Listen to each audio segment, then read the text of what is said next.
My name is Derek Andersen. About almost 15 years ago, scary, I quit my job as an entrepreneur.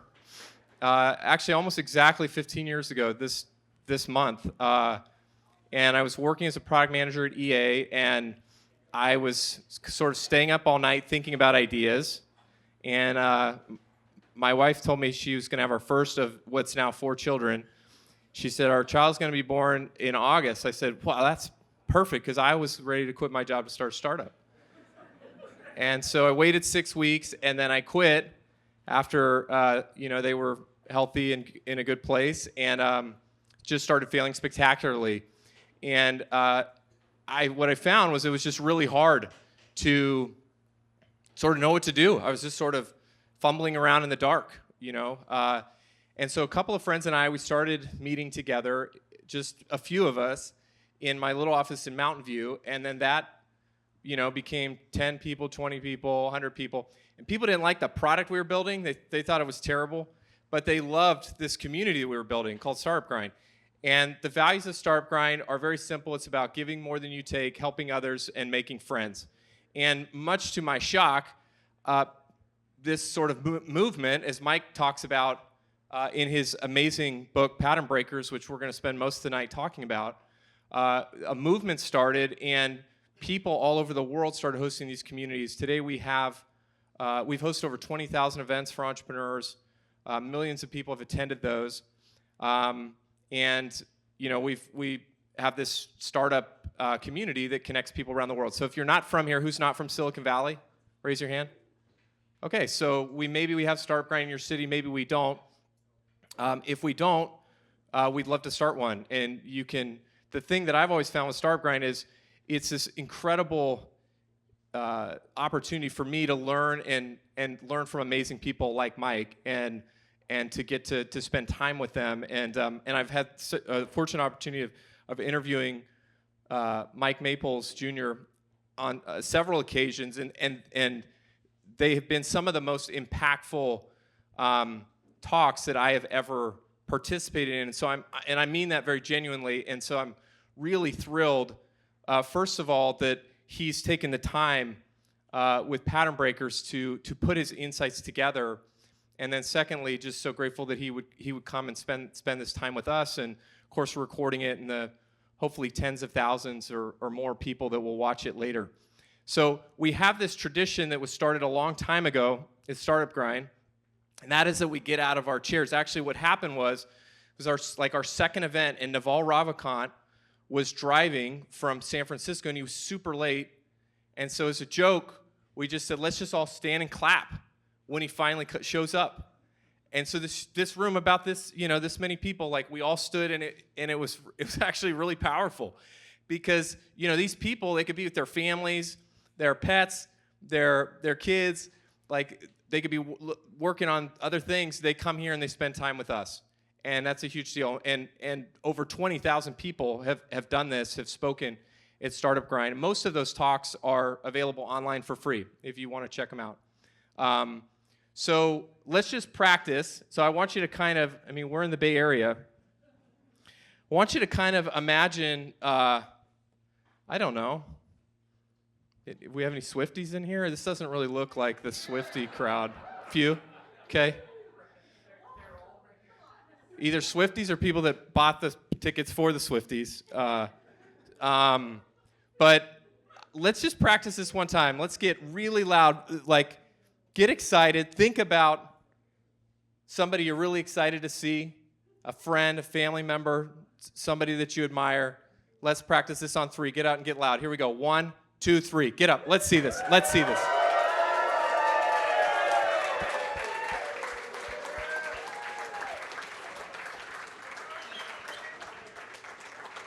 All right, sit down. That was great. That was perfect. All right. Mike Maples Jr. is a co-founding partner of Floodgate Capital. He's been on the Midas List 8 times. He's invested in companies like Twitter, like Twitch, Chegg, and so many others. He really helped create the angel investing market as one of the first and early angel investors here in the Valley. He is now the esteemed author of Pattern Breakers, which Steve Blank, who is a person that I greatly admire and who maybe wrote one of the most impactful books on entrepreneurship, 4 Steps to the Epiphany, said this is the most important book for startups in the last 10 years. So let's give a big startup grind welcome for Mike Maples Jr. Let's hear it.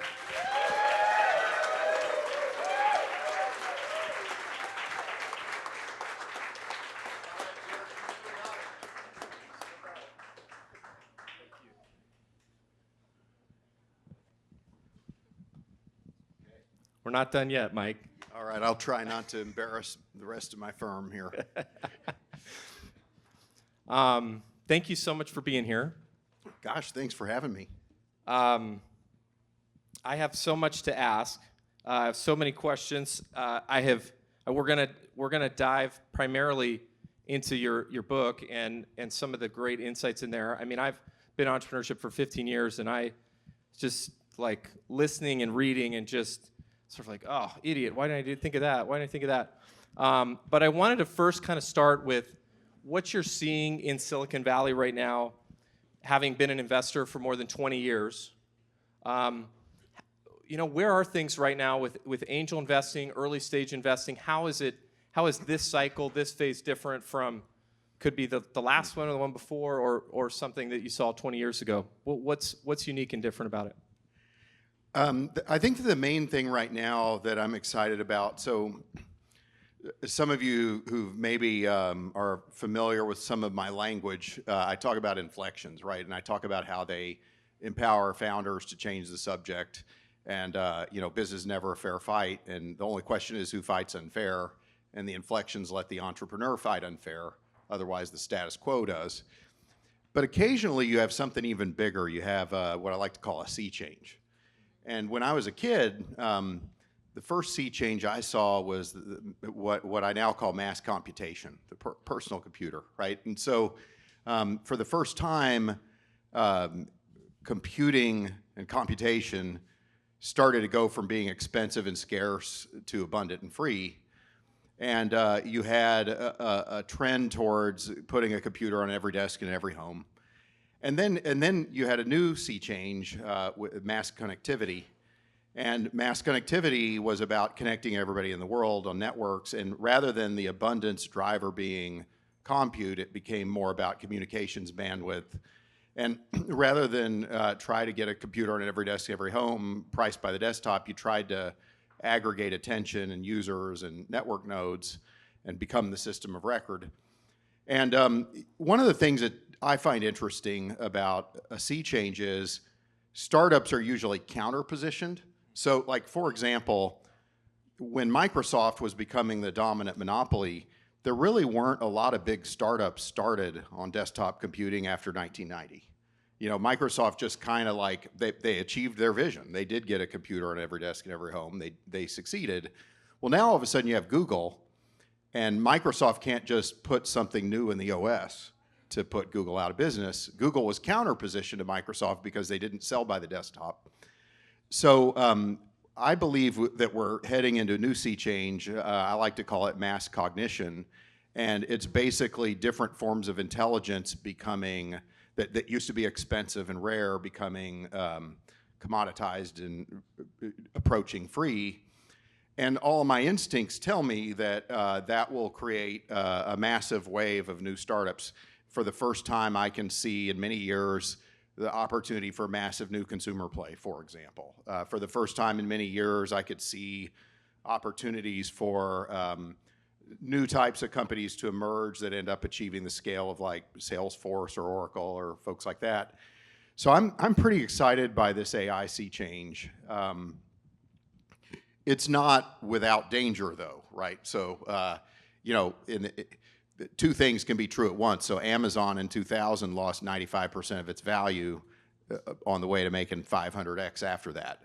So you can be right about the sea change. You could be right about the change of direction of everything, but you could still get hurt if you're not thoughtful in how you navigate it. We sort of saw during the ZERP era over the last few years, sort of check sizes ballooned, and sort of, it was almost like anything could get funded.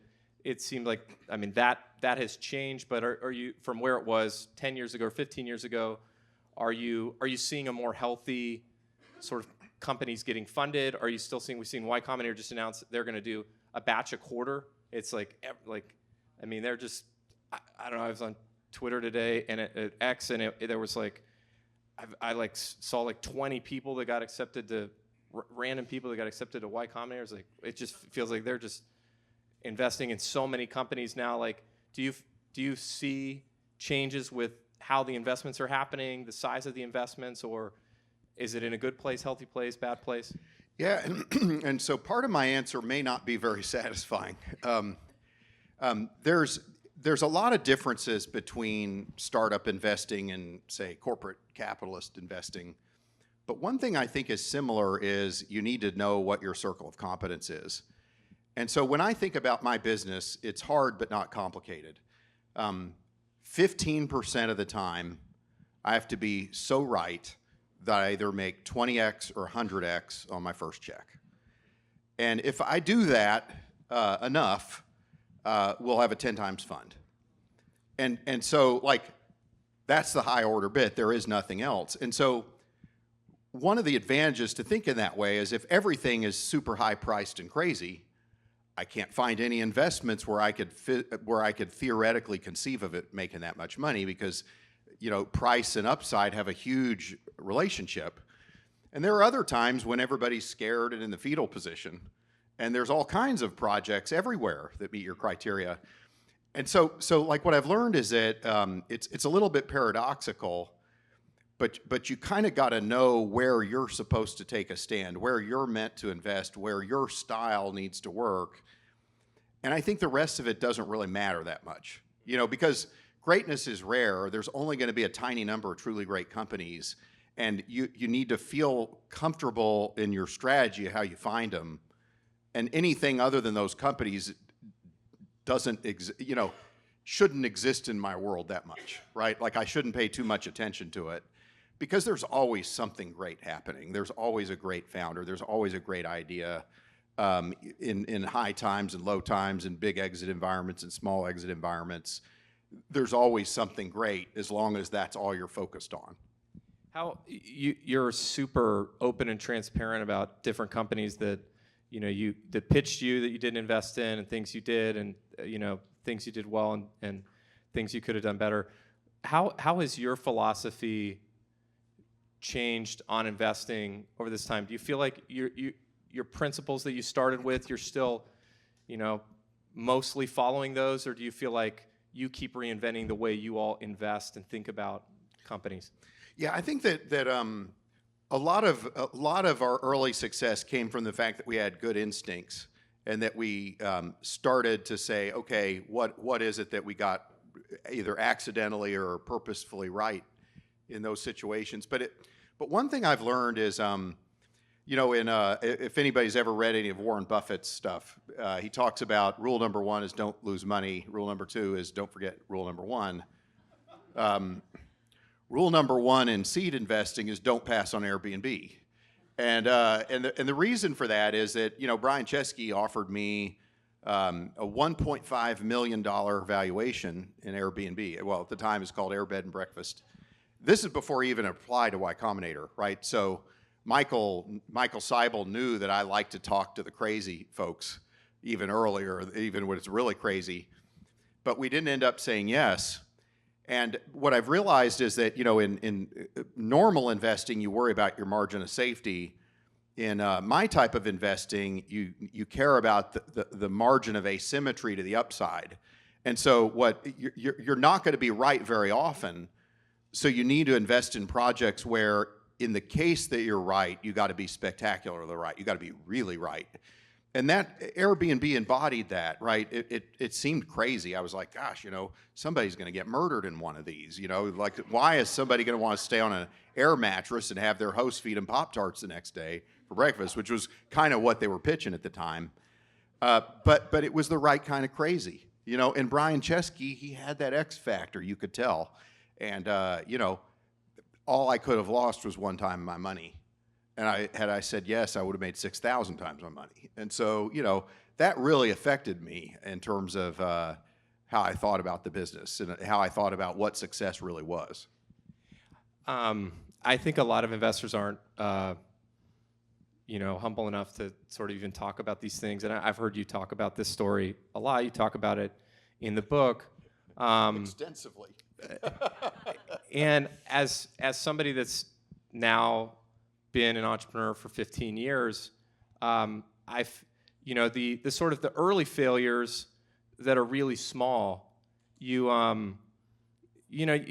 I mean, they do kill people. They do end startup dreams. But at least for me, it's kind of like nobody really knows. Like, you just keep moving. But I think over time, like the shrapnel of those failures, there's something really debilitating about how it just like it's just the muscle memory. Like you can just think to those times where you made those mistakes over again. When I moved to the Valley in 2005, I was shocked. There was like nobody from the dot-com era. It was like everyone had evaporated. I don't even know where those people went. Occasionally I'll meet somebody like, oh, I did this. I raised $100 million. And what are you doing now? It's like, well, I'm a barista. It's like they weren't here. And now I think all these years later, I kind of get it, because so many of them got hit so hard that they didn't want to be part of it anymore. They didn't want to go through the pain. And I wonder, as you tell this story, like what do you say to entrepreneurs or startup teams like who go through these failures? Like, how do you deal with it with your own of like getting back up and using that for good versus letting it sort of be your debilitating end? Yeah, so earlier you said, you asked me, hey, do I think that this environment is problematic in some ways? And I kind of said it might be not my problem, but it is important in a different sense, and this is for the founders in this room or elsewhere. You don't have much time in this world, right? Life is short, and a lot of founders, in my view, are being lied to, because it's so easy to raise money that they can raise money. Just because you can raise money doesn't mean you should, right? And so, like, what I started to realize, and part of why I started working on this book, is that you don't really fail in the way most people think you fail. You don't fail because your startup doesn't succeed. You fail because you lose your time. Like, you never get your time back. And so I'd perfectly happy failing if we go after something with wildly asymmetric upside and we just don't triumph and we learn quickly that it's not meant to be. What I really regret are the situations where you're 5 years in and it's a slog, and it's like, if knowing what you know now, you wouldn't have done it in the first place. Those are the worst. And it's like, and so I started to realize, like, this is the other thing, like another thing about startups right now that I think is not great is it gets overly romanticized as a career. And my experience of working with the founders directly is it is freaking hard. It is not a fun job. It's not even necessarily a rewarding job most of the time. It's really hard. And most people, if they knew what it entailed, wouldn't do it. And they'd be right not to. And so then you start to say, okay, how do you help people think about, is this idea worth it? Is this idea worth my talent and time? Because that's the main thing. And so that's what I really try to focus on, is like, what ideas are worth the sacrifice, and which ones sound plausibly good, but they're just not good enough to be worth the sacrifice. And given an environment that's very noisy and where people will lie to the founders, how does the founder develop their own conviction about whether the idea is worth it or not?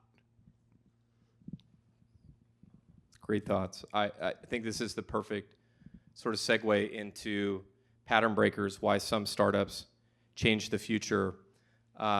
First of all, just what drove you to write this book and get these insights? I think you've rewritten it. You rewrote it 4 times or something like that. Like, what?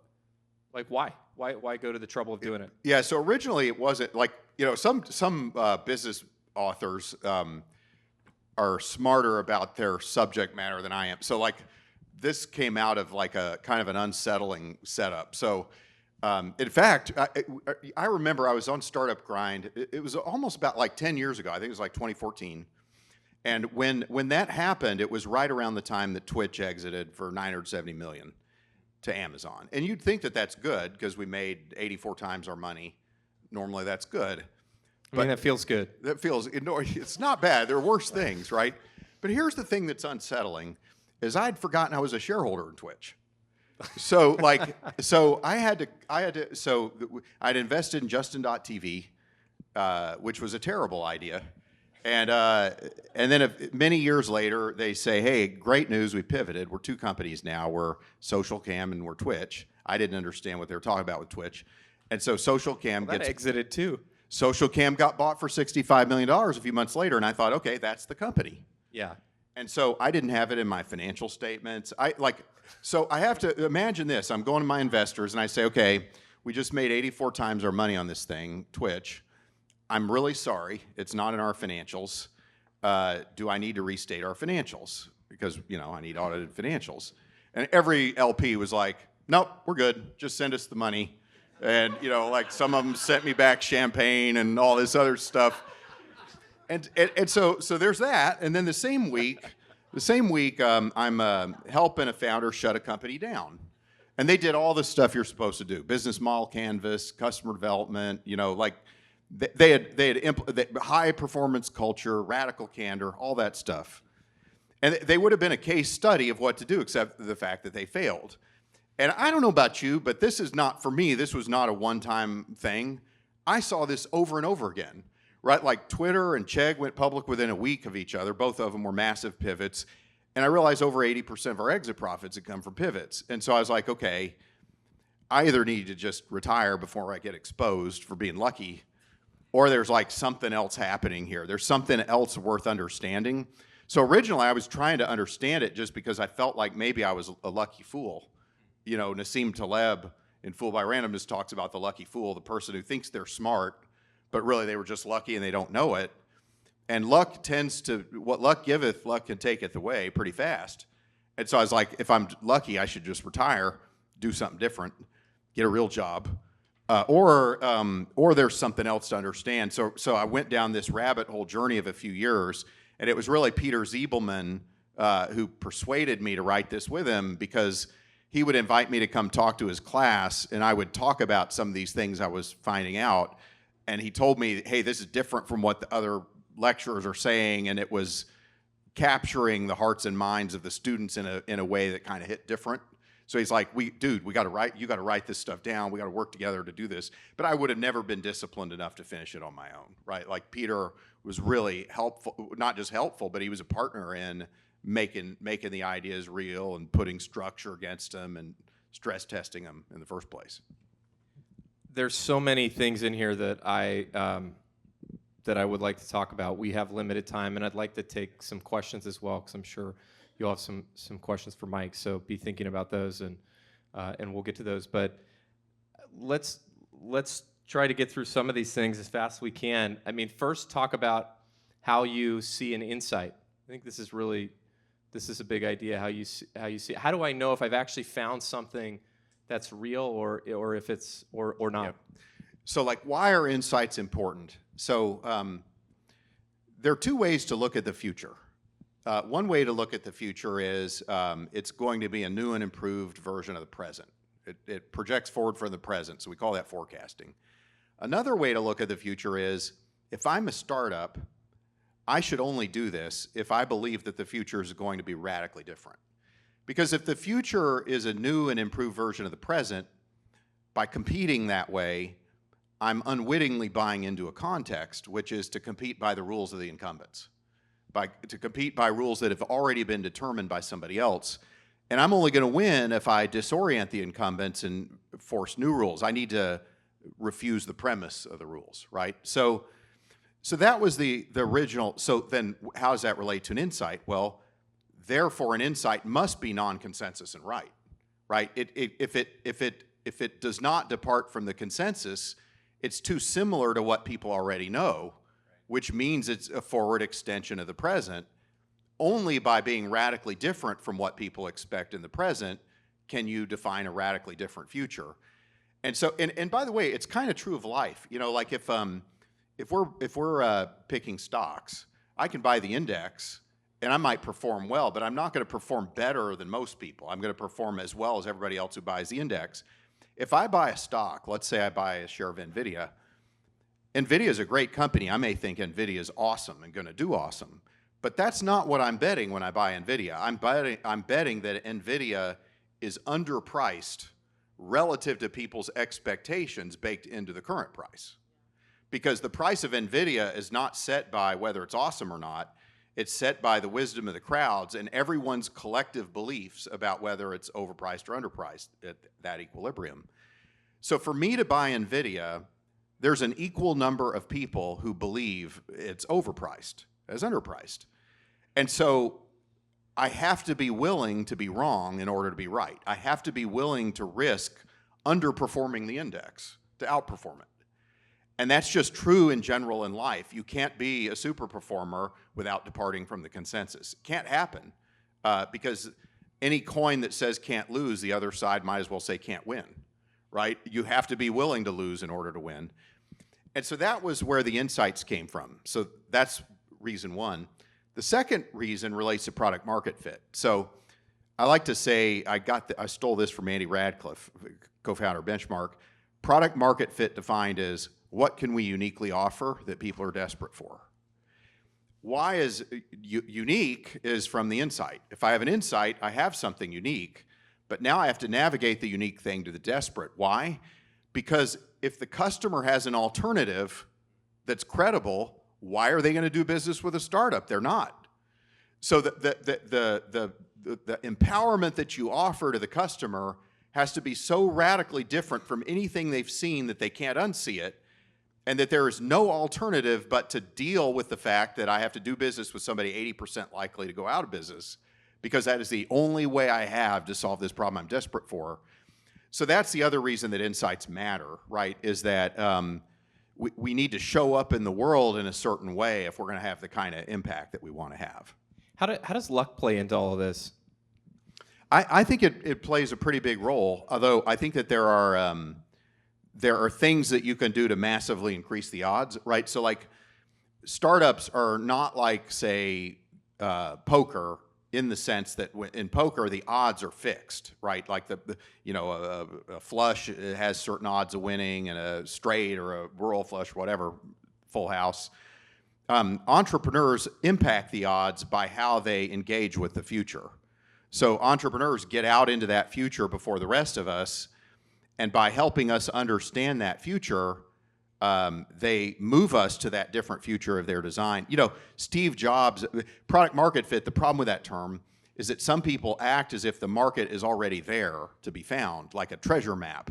That's not right, right? Like the best founders tell us what the future will be and help us learn how to think about it, right? Like that's what Steve Jobs did with the iPad and the iPod and the iPhone.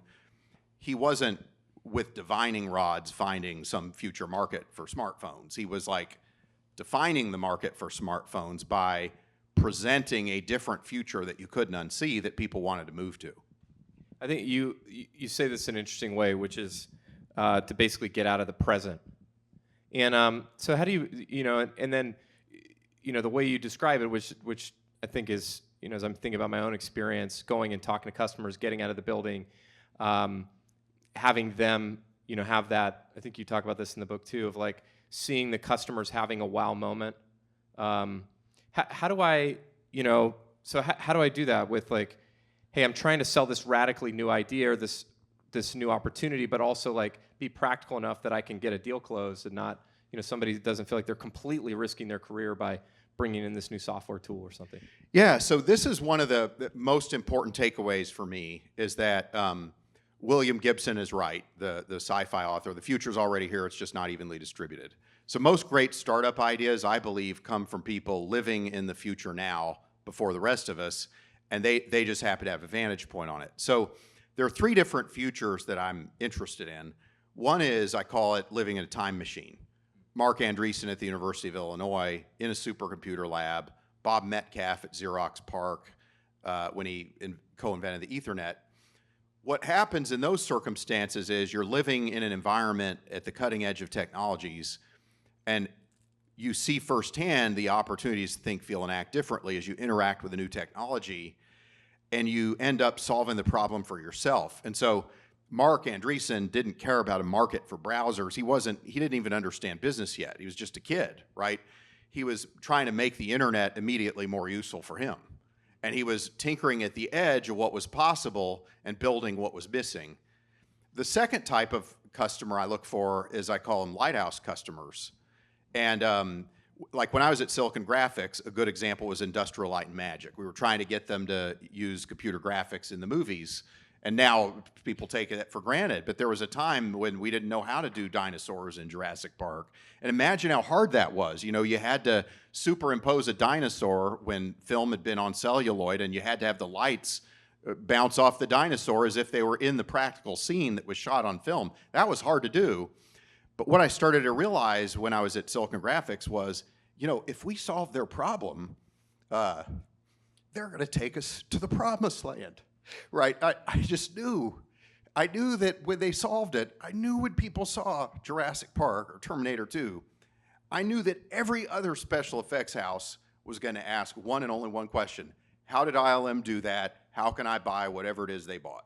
That's all they're going to ask, right? And so Lighthouse customers are not like other customers in the sense that they co-create the future with the founder, right? And like I like to say, Lighthouse customers, the process of dealing with them is sharing your idea with them so they could tell you what you should have really built in the first place. And I've seen that so many times.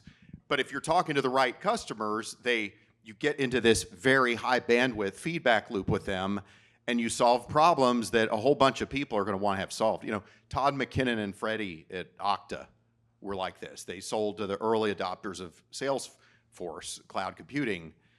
They didn't even talk to people who wanted a solution for on-prem because that wouldn't have been additive to the strategy. So like, and then the third is one of my favorite examples, Maddie Hall at Living Carbon. She's like, I'm trying to think of startup ideas. That's the wrong way to do it.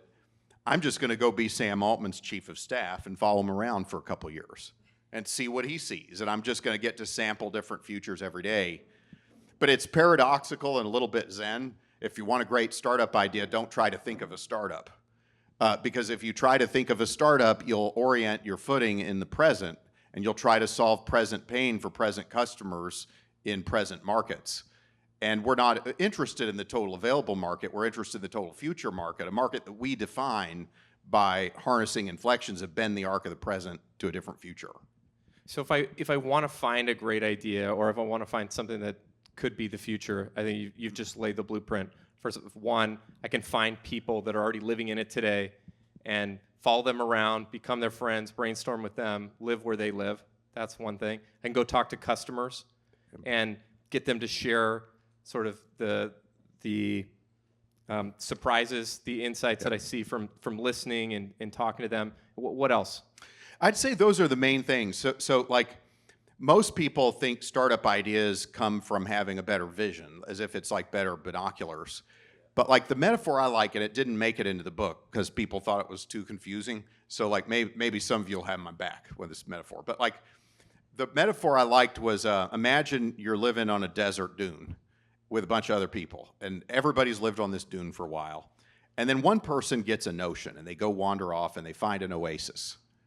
Well, once you're in the oasis, it's not tricky to figure out how the oasis is different. You're sitting there, you're swimming in the water, you're eating coconuts off the trees, you're like, wow, this is awesome, I like this. It's an oasis.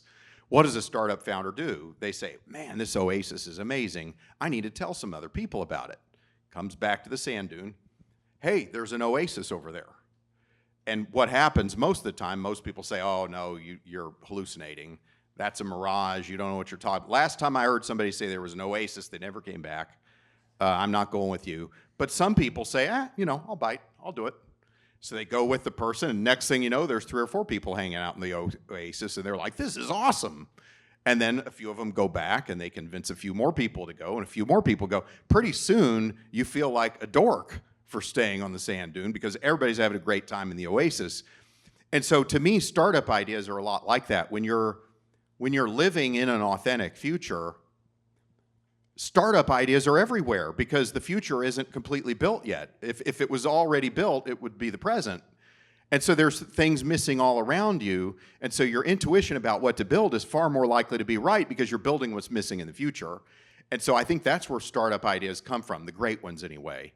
And so to me, the most important question in the early innings is, am I living in the right future? Am I spending my time in the right future with the right people?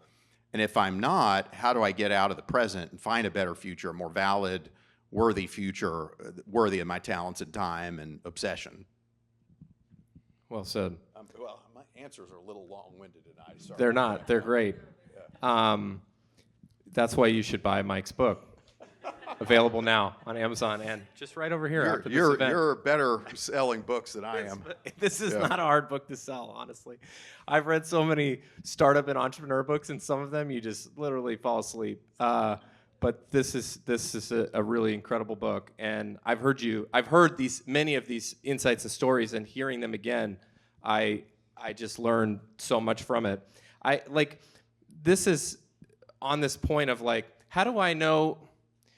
This idea of like, am I actually like doing something that's game changing, or am I doing something that's like, hey, like I've been to the Oasis. It's like, all right, let's go, and it's like, actually, like this Oasis is pretty weak. Like, It's not like one of those really sick, awesome, Twitch Oasis or X Oasis, Twitter Oasis. Like, how do I know? Like whether it's a real thing worth that effort or not? So I love this question. So one way I think about failure is if you make the cost of failure super low, it doesn't feel like failure. So like most great startup ideas I find often come from a founder is not even thinking of themselves as a founder. They're working on something over the weekends that's just interesting to them. Project, right? And like Wozniak with the Apple, like Wozniak tried to convince HP to sell the Apple computer because he's like, well, I'm doing it on the side, and HP's a computer company. He was living in the future. It seemed obvious to him. It seemed obvious, right? And he wasn't doing it because he was trying to win the market for computers, but there's an important lesson in that, which is if you work on something where you're not attached to it succeeding, but you're doing it just because you're interested in it, then you can choose to double down as you get positive surprises that lead you to thinking, oh, I'm on the verge of a breakthrough. What too many people do, though, and this is, I think, also where founders get lied to, they raise a seed round, they hire a few developers, they name their conference rooms, and they start cranking on their MVP, and only 9 months in do they realize they're hosed, because they didn't find something unique that people were desperate for. And so another way to show up in the world is to say, well, I'm not under any pressure to build a minimum viable product. I'm not under any pressure to build anything. I should just pursue something that I'm interested in. If it doesn't go anywhere, fine, it doesn't go anywhere. If it goes somewhere, I can double down on it and see where it goes from there. And then if it goes even further, I can go further. But I can escalate my commitments as I increase my certainty that I have a breakthrough. And I really think that that's a better way of thinking about it, right? I think that what you want to do is, too many people make bets that are too big to fail in their emotional psyche. What you want are a lot of bets that don't even feel like bets because you're not attached to succeeding. You're just attached to just pursuing what's interesting for its own sake. And if it leads somewhere that's a breakthrough, that's great, right? But by the way, this is true in science, it's true in art. Almost all the great breakthroughs have happened because people pursued their own project for their own reasons because they couldn't unpursue it. They were so obsessed and intrinsically motivated that they just kept going with it. And that's when you open the new fractals of knowledge, because all breakthroughs are undiscovered by definition. And so you have to pursue the unexplored. You have to pursue things that other people think are a waste of time. And the best way to do that is when the cost of not finding something isn't very high. It's kind of like kids just kicking a soccer ball. You're just playing.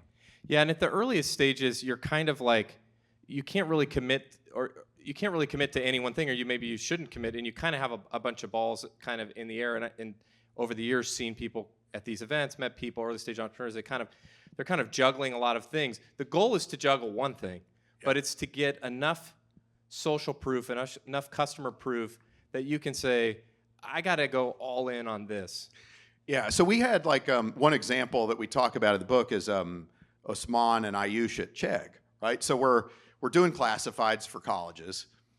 Facebook decides to enter that market, and we only have like 90 days left of runway. And we're like, okay, if we keep doing this, we're out of business, right? Like if Facebook succeeds, we're out of business. If Facebook fails, we're out of business because we won't be able to raise money. Like why would anybody think we can succeed at being classifieds for college if Facebook can't? And no way is anybody going to believe us in the next 90 days. So we had this idea for textbook rentals, but we didn't have enough money to actually build a textbook rental site. We couldn't afford the textbooks. So we created this fake textbook rental site called Textbookflix. And people would go to the site and they would try to rent a textbook, and at the very end they would get a 404 error because we didn't have any books. Well, here's the thing that was interesting about it. And Osman and Ayush, I give huge credit for their insight. Osman didn't just test the price. Let's say that a new textbook's $100. We knew we needed to rent it for $35, or we didn't have a business. But did he just test 35? No, he tested 40. He tested 45, 50, 55, all the way up to say some students were willing to rent a textbook for $75. And when you think about it, it kind of makes sense, cheaper than 100, and it's like, if it's Econ 101, do I really want to keep the book anyway? I buy some beer, right? So like, but when you saw people interact with that site and you saw the price they were paying before they got the 404 error, it was patently obvious people wanted to rent textbooks, right? You had to be a moron not to see it. The only thing that we were worried about is I just hope we're not too late. I hope nobody else has figured out what we have. But we were absolutely positive people were going to rent textbooks, no doubt in our mind. And how quickly did they figure that out? Like in that 90 days? We knew. We knew within 30 days of launching Textbookflix that this was a giant idea. And you know, was it an MVP? No. Did it do any revenue? Nope. And you know, people are like, well, how is that going to affect Chegg's brand if you have this crummy website that doesn't work? We're like, nobody knew Textbookflix was Chegg. In fact, we fully expected Netflix not to like the fact that we called it Textbookflix. Who cares, right? We just wanted to test whether students would rent textbooks. And so what you want with these implementation prototypes is you're trying to, it's like a concept car demo at a car trade show. You know, it doesn't have an engine in it. It doesn't have a radio in it. If you turn the key, the ignition doesn't turn on. But you want to see if a bunch of people crowd around that car and are desperate to see you build the car, or if they just walk on by. Like the implementation prototypes allow you to tease out desperation in the right customers without actually having to build the MVP and raise a bunch of money and hire a bunch of people and, you know, get yourself irreversibly committed with it. I call it crossing the Rubicon, right? Yeah. You end up, the founder crosses the Rubicon without realizing it, and now they've got employees, they got investors, they made commitments, they feel like they're going to be a quitter if they stop. And so why not cross the Rubicon only when you're ready to be Julius Caesar and fight that fight? Yeah, keep it a project as long as you can. And once because then it sort of gets real fast. That's right, because like when you're an entrepreneur, if you pursue ideas the way I'm describing it, you only have to be right once ever, right? And that's what we want, is to be really awesomely right in the rare event that we're right, and to have it not cost us our valuable time too much when we're wrong, and certainly not have it cost our mental health, because like I said, it's hard to be a founder. It is mentally, physically, emotionally taxing. And like we should do it in the service of ideas that we think are going to be the thing that is the thing. We're in the fall of 2024. AI has like reinfused energy back into the startup world, into the Bay Area, and over the years we've seen these cycles. I mean, I can remember vividly in 2012 when it was like when I was talking to people at Startup Grind, probably or maybe 2014, it was like, hey, I've got what's your startup? It's Uber for cats. You know, it was like the the Lyft clones. Yep. And then before that, it was like the Groupon. Everybody was doing a Groupon thing. And then before that, it was like the Facebook apps, and it kind of like we've seen these cycles. And I guess with AI, is like if I'm sitting here and I'm not in it yet, I'm still tinkering and I'm looking, I'm sitting on that outside the arena looking in, like, is it too late to get into AI? How is it different from some of these other cycles that we've seen? What's your perspective? I don't think it's too late. I think it rhymes a lot to me with what happened with the dot-coms. And so, I'm dating myself a little bit here, but, like I remember the dot-com era, you had like Global Crossing and WorldCom, and you had massive investments in fiber.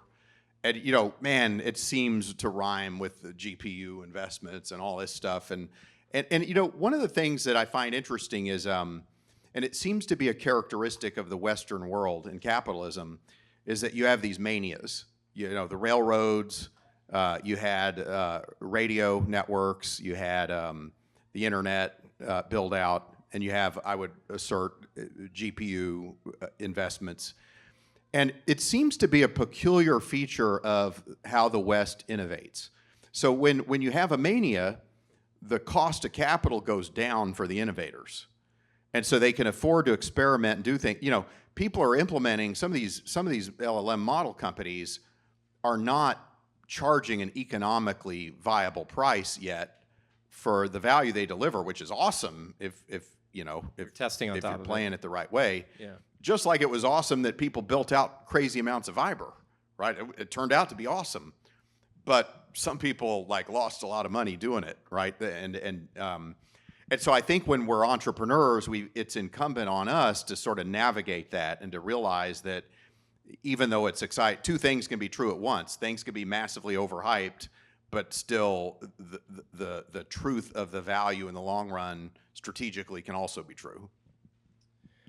I want to go to questions here in just a minute, so be ready for that. But I wanted to just ask you first, Mike. You've been a founder, very successful founder. You've been a very successful investor. Now you're a best-selling author with Pattern Breakers. But one thing that's really unique about you is that I've seen amongst maybe hundreds of investors I've met over the last 2 decades is your sort of respect and reverence for entrepreneurs. And I wonder if you could just speak to the audience about what about entrepreneurship or founders is so inspiring to you that gets you to do what you do? Oh, man. It's just that, if the future's ever going to be different, people have to be willing to stick their neck out and take a risk and deal with the crazy nonsense that entrepreneurs have to deal with. It's not the easy path, but for me, it's the more noble path. And so, I just think that people like that sort of need a different kind of help. And so, yeah, I mean, and to me, the other thing that's interesting about it is just to understand it. So we're at the beginning of infinity of our understanding of breakthrough startups. We had business schools get built 100 years ago, and I don't really think important books about entrepreneurship really got written. I think the most important first book about startup capitalism was The 4 Steps to the Epiphany by Steve Blank. And then you had the Lean Startup and 0 to 1 and stuff like that. But there's so much more to know. 100 years ago, accounting as we know it didn't exist, corporate strategy, all the stuff, all the business school jargon, buzzwords didn't exist. And we're just 15 years into that when it comes to startups. And I just think startup capitalism is different from corporate capitalism. And I just think that it is a infinitely interesting problem that there's so much more to know about. There's mental models for how big companies create value, but there's not that many for startups. And there's, an understanding of what outperformance looks like in big companies, but there's not that much when it comes to startups. And so I just think that stuff is just like the founders get interested in the subject matter, the technology they're pursuing. I just get interested in just I just have a fanatic, unreasonable, anorak-oriented, Trenton spotting style interest in understanding what a great startup is. And it just never gets old. never gets. I'm getting old, but like the subject matter never gets old. I want to share a quick story, and this kind of, I think, displays sort of that you actually mean the things you say. When in 2017, we had developed a product inside of StartGrind to run our community, and that product worked really well for us, helped us grow. And then in late 2016, I went to sell it, and we got Atlassian and MuleSoft, a couple of people to kind of buy this without a website, just very early stage. And in May of 2017, StartGrind is this bootstrap company. I've been bootstrapped for 15 years. And I looked at the bank account and realized I was paying all these engineers, and we were 6 weeks from running out of money. It's funny how those things kind of sneak up on you sometimes. And I remember just sitting on the couch with my wife and just saying, we're screwed. Like, this is done. I've got this golden anchor thing, this software that we're building. And, she said what every great partner should say in that moment is, you can figure it out. Go do it. And I stayed up all night, and I emailed everybody that I could think of, and that I thought could help. And we had about $300,000 in recurring revenue, and it was probably, we're spending $600,000 or $700,000. And I emailed you, and at like 2 a.m, and within hours, you won't even remember this. You shouldn't remember this because you've done this so many times. But you emailed me back, and you said, and when I woke up the next morning, it was the first email waiting for me. And by contrast, Steve Blank, he emailed me back 3 weeks later, but he did invest, so it was okay. But that next morning, you said, "Look, I've got an investment that probably is competitive with this, so I can't actually even really look at it. But I think you should talk to them because this could help you. Maybe this is the next step." And I woke up the next morning, and I had that email, and I had some other things of just luck. And I had other investors who emailed me, and I met with them. They were like, "This is really cool. I'm interested." And then they never returned my emails after that. And it always, the sort of and you had no reason to help me. I don't even know what you're doing up at that time. You should be asleep. It's a different conversation. But it always, stuck with me that in probably the hundreds of people you have done that for, and the realness of that in that moment, you had nothing to gain, but it actually, and I ended up meeting with that founder, and I didn't end up doing the deal, but it gave me more confidence to it was just another step. And so when Mike writes these things, and as you tell these stories, and as you talk about the change that you're trying to make with entrepreneurs, this is it's really real. And I think a lot of people are fake, and people can see authenticity. And I think the people who probably didn't know you before, or people that read this book, it really jumps out at the pages in my own experience. And so I just wanted to thank you for what you've done for me and also the sort of insights that you've taken the time to lay out here in your book. Well, thanks, Derek. I didn't remember it quite so vividly, so I'm glad I wasn't a total knucklehead. You weren't running out of money. I'm glad I wasn't a total knucklehead in that circumstance. I'm glad you weren't like, well, yeah, it's easy for you to say. Yeah. Let's do some questions. Well, first, Mike Maples Jr., thank you.